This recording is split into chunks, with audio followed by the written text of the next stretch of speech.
जय श्री कृष्णा सभी को। मैं आज आपको पुत्रदा एकादशी व्रत की पौराणिक कथा सुनाने जा रही हूँ। महाराज युधिष्ठिर ने श्री कृष्ण से पूछा, हे भगवान, कृपा करके यह बतलाइए कि पौष शुक्ल एकादशी का क्या नाम है, उसकी विधि क्या है और उसमें कौन कौन से देवता का पूजन किया जाता है। भक्त वत्सल भगवान श्री कृष्ण बोले, हे राजन, इस एकादशी का नाम पुत्रदा एकादशी है। इसमें भी नारायण भगवान की पूजा की जाती है। इस चर और अचर संचार में पुत्रदा एकादशी के व्रत के समान दूसरा कोई व्रत नहीं है। इसके पुण्य से मनुष्य तपस्वी, विद्वान और लक्ष्मीवान होता है। इसकी मैं एक कथा कहता हूँ, सो तुम ध्यान से सुनो। भद्रावती नामक नगरी में सुकेतुमान नाम का एक राजा राज्य करता था। उसके कोई पुत्र नहीं था। जिसकी स्त्री का नाम सैव्या था, वह निपुत्री होने के कारण सदैव चिंतित रहा करती थी। राजा के पितर भी रो रो कर पिंड लिया करते थे और सोचा करते थे कि इनके बाद हमको कौन पिंड देगा। राजा को भाई, बांधव, धन, हाथी, घोड़े, राज्य और मंत्री, इन सब में से किसी में भी संतोष नहीं होता था। वह सदैव ही यह विचार करते थे कि मेरे मरने के बाद में मुझको कौन पिंडदान करेगा। बिना पुत्र के पितरों और देवताओं का ऋण मैं कैसे चुका सकूंगा। जिस घर में पुत्र ना हो, उस घर में सदैव अंधेरा ही रहता है। इसलिए पुत्र उत्पत्ति के लिए प्रयत्न करना चाहिए। जिस मनुष्य ने पुत्र का मुख देखा है वह धन्य है। जिसको इस लोक में यश और परलोक की शांति मिलती है, अर्थात उसके दोनों लोक सुधर जाते हैं। पूर्व जन्म के कर्म से ही इस जन्म में पुत्र, धन आदि प्राप्त होते हैं। राजा इसी प्रकार रात दिन चिंता में लगा रहता था।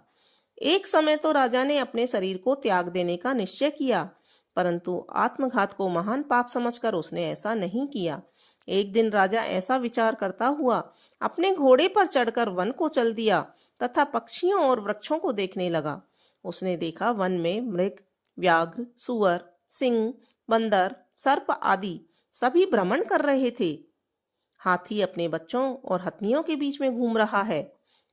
इस वन में कहीं तो गीदड़ अपने कर्कश स्वर में बोल रहे हैं और कहीं उल्लू ध्वनि कर रहे हैं। वन के दृश्यों को देखकर राजा सोच विचार में लग गया। इसी प्रकार आधा दिन बीत गया। वह सोचने लगा, मैंने कई यज्ञ किए, ब्राह्मणों को स्वादिष्ट भोजन से तृप्त किया, फिर भी मुझे दुख प्राप्त हुआ, क्यों? राजा प्यास के मारे अत्यंत दुखी हो गया और पानी की तलाश में इधर उधर फिरने लगा। थोड़ी दूरी पर राजा ने एक सरोवर देखा। उस सरोवर में कमल खिले थे तथा सारस, हंस, मगरमच्छ आदि विहार कर रहे थे। उस सरोवर के चारों तरफ मुनियों के आश्रम बने हुए थे। उसी समय राजा के दाहिने अंग फड़कने लगे। राजा शुभ शकुन समझकर घोड़े से उतरकर मुनियों को दंडवत प्रणाम करके बैठ गया। राजा को देखकर मुनियों ने कहा, हे राजन, हम तुमसे अत्यंत प्रसन्न हैं। तुम्हारी क्या इच्छा है, सो कहो। तब राजा ने पूछा, हे मुनि महाराज, आप कौन हैं और किस लिए यहाँ आए हैं? कृपा करके मुझे बताइए।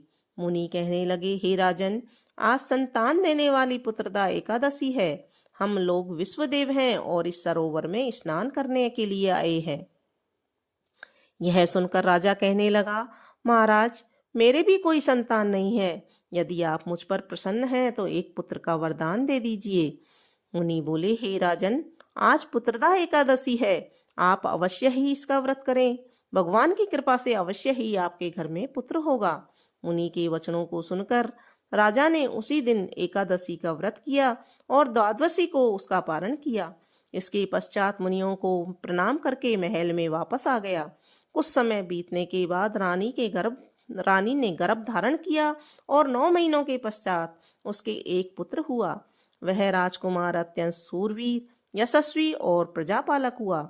श्री कृष्ण बोले, हे राजन, पुत्र की प्राप्ति के लिए पुत्रदा एकादशी का व्रत करना चाहिए।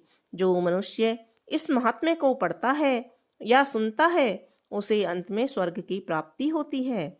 अगर आपको पुत्रदा एकादशी का यह महात्म्य पसंद आया हो तो कमेंट बॉक्स में जय श्री कृष्णा जरूर लिखें, ताकि श्री कृष्ण भगवान की कृपा आप पर भी बनी रहे।